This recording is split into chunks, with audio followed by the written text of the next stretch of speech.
Friends, we can all see that many white bloggers have millions of followers. Please support me too, because my followers are still few. Black bloggers also deserve to be famous. My friends, let's unite and lift each other up. Please press subscribe button and like. As the sun rose over the sprawling city of New Haven, Connecticut, the atmosphere inside the maximum security prison felt charged with an unspoken tension. Daniel Carter, a man condemned to die, sat on the edge of his cot, his hands clasped loosely together. The clock ticked ominously, counting down the hours until his execution. He had been in this place for 7 long years, and the weight of regret had etched deep lines into his once youthful face. When the warden approached him, Daniel's heart raced. He had prepared for this moment, but his request was not what anyone expected.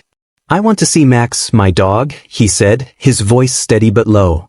The guards exchanged incredulous glances. A condemned man asking for a dog instead of a last meal or a phone call. It was unheard of. Max was not just a pet, he was Daniel's only companion during the darkest days of his life.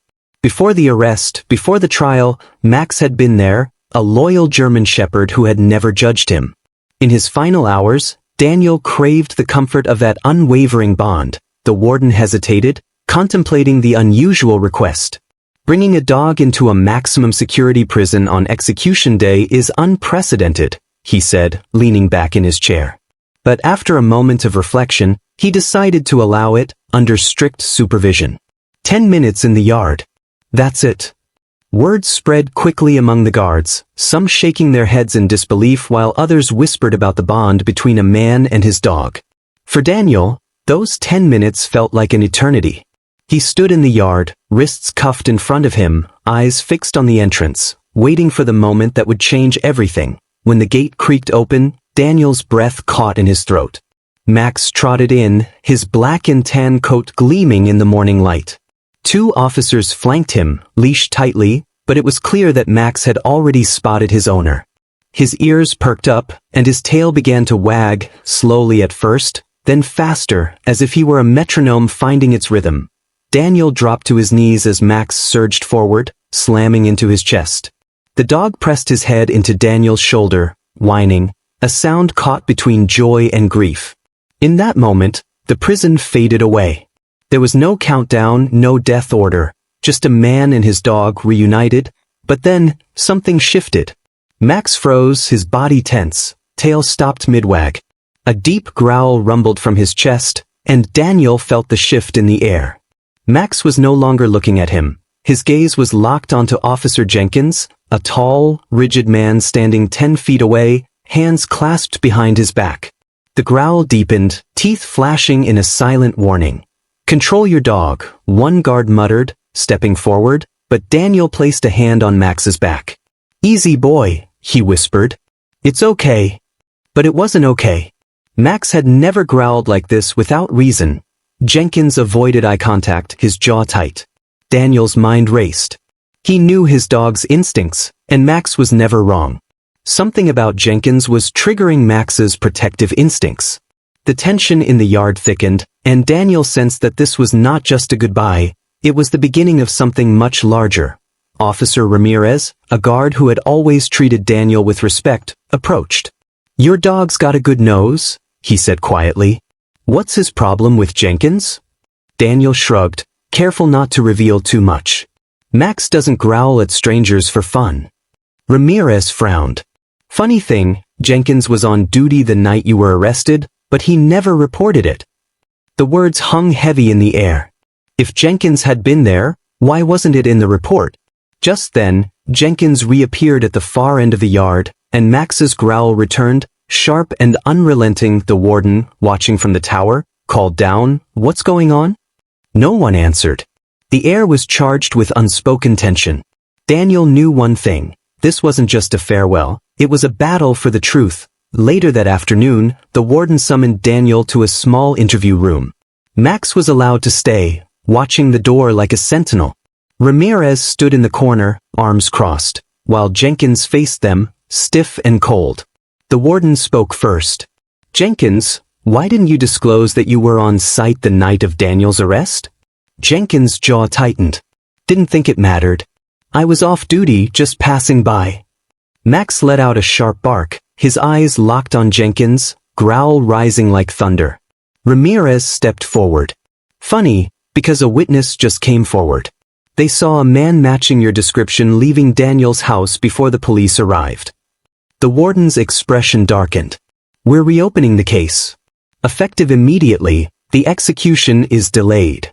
Daniel felt the air rush back into his lungs. Not freedom, not yet, but hope. Jenkins glared at him, but it didn't matter. For the first time in years, the truth had a crack to slip through. The investigation moved quickly.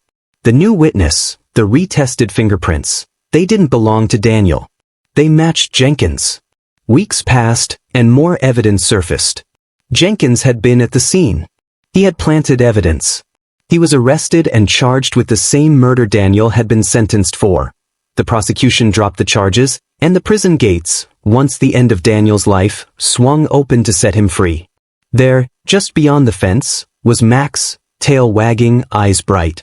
Daniel dropped to his knees, buried his face in the fur, and whispered, "We made it, boy. We made it." As he stepped forward, there were no cuffs, no guards, no walls, just open sky and the sound of their footsteps on free ground. The world hadn't changed much, but Daniel had. He was no longer defined by a sentence. He was the man his dog had believed in all along. Thanks to that loyalty, he had a second chance to live and prove Max right. But as they walked away from the prison, a shadow loomed over them. Jenkins, now a fugitive, had escaped custody. The truth was out, but the danger was far from over. Daniel and Max had to stay one step ahead, not just for their freedom, but for their lives. Determined to uncover the full extent of the conspiracy that had stolen 7 years of their lives, Daniel and Max embarked on a journey that would test their bond like never before. They needed to find the witness who had come forward, the one who could provide the evidence to clear Daniel's name once and for all. As they navigated the streets of New Haven, Daniel felt a mix of hope and fear. He had been given a second chance, but the threat of Jenkins loomed large. They needed to act quickly. The witness had mentioned seeing Jenkins leave the scene, but Daniel had no idea where to find him. Suddenly, a familiar bark broke through his thoughts. Max had stopped, ears perked, sniffing the air. Daniel followed his lead, heart racing. "What is it, boy?" he whispered. Max's body tensed, and he began to move forward, guiding Daniel down a narrow alleyway. As they turned the corner, Daniel spotted a figure in the shadows. It was a man, hunched over, looking nervous. "Are you the one who saw Jenkins?" Daniel called out, his voice steady despite the adrenaline coursing through him. The man looked up, eyes wide with fear. "You shouldn't be here," he stammered. "He'll find you." "Who? Jenkins?" Daniel pressed, stepping closer. Before the man could respond, a loud crash echoed from the other end of the alley. Daniel's heart sank. Jenkins had found them. "Run!" Daniel shouted, grabbing Max's collar and pulling him back. They needed to escape, but the alley was narrow, and Jenkins was closing in fast. Just as they turned to flee, Jenkins appeared, a menacing figure silhouetted against the dim light. "You thought you could escape me?" he sneered, taking a step forward. Max growled, standing protectively in front of Daniel, ready to defend his owner at all costs. "Stay back, Jenkins," Daniel shouted, his voice firm. "You're not going to hurt us again." But Jenkins only laughed, a chilling sound that echoed off the walls. "You think you can stop me? You're nothing but a dead man walking." In that moment, Daniel realized they were cornered. The only way out was to confront Jenkins and expose the truth once and for all. "Max, stay close," he whispered, determination flooding his veins. As Jenkins advanced, Daniel felt a surge of courage.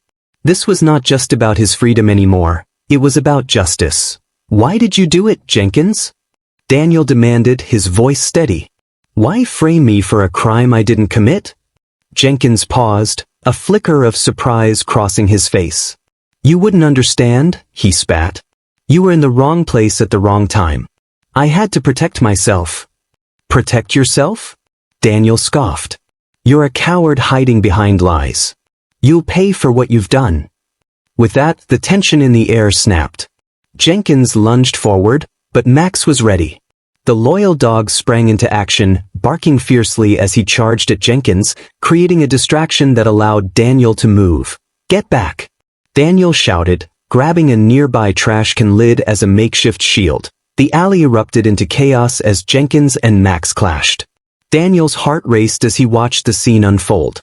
This was the moment he had been waiting for, the chance to reclaim his life and confront the man who had stolen everything from him. But just as the confrontation reached its peak, a siren wailed in the distance, growing louder. Jenkins glanced back, panic flashing in his eyes. "Damn it!" he cursed, realizing he was running out of time. In that split second, Daniel seized the opportunity. "Max, now!" he shouted. With a powerful leap, Max tackled Jenkins, knocking him off balance. Daniel rushed forward, grabbing Jenkins by the collar and pushing him against the wall. "You're done, Jenkins," he said, breathing heavily. "The truth is coming out, and you can't run from it anymore." As the sirens grew closer, Jenkins struggled, but Daniel held firm. He could feel the weight of the past 7 years lifting, replaced by a sense of justice. Just then, the police arrived, lights flashing and officers pouring into the alley. "Hands in the air," one shouted, and Jenkins froze, realizing he was trapped. Daniel stepped back, allowing the officers to take control. "He's the one you want," he said, pointing at Jenkins. "He framed me for murder." As the officers apprehended Jenkins, Daniel felt a wave of relief wash over him. The truth was finally coming to light, and he was no longer a prisoner of his past. Max stood by his side, tail wagging as they watched Jenkins being led away in handcuffs. "Good boy," Daniel whispered, kneeling down to embrace his loyal companion. "We did it." But as they turned to leave the alley, Daniel knew this was just the beginning. The fight for justice was far from over, and he was ready to face whatever challenges lay ahead, with Max by his side. Do you want to know the fate of the heroes? Please post part 2. Subscribe to the channel and continue watching. Your opinion and support are important to me. Leave it in the comments. Thank you.